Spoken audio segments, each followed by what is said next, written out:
Dans ma perception, à la lumière de la Bible, qu'est-ce qu'est la guerre pour l'État d'Israël dans le conflit israélo-arabe? C'est d'éradiquer totalement le tourisme arabe de la région et ramener la paix en Israël. C'est ça le but final de Benjamin Netanyahou, celui qui incarne la droite israélienne. Un accord de cessez-le-feu a été signé aux États-Unis depuis cette nuit entre les représentants du Liban et de l'État d'Israël sous l'auspice des États-Unis.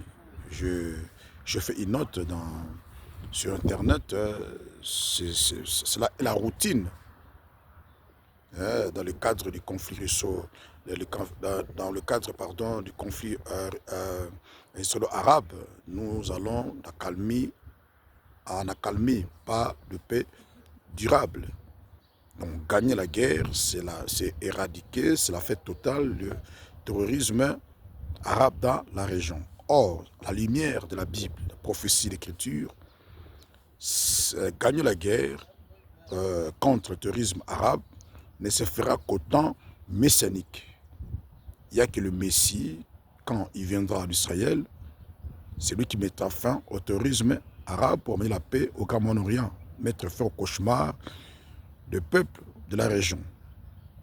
Donc, c'est à partir de là que j'ai toujours prédit que les conflits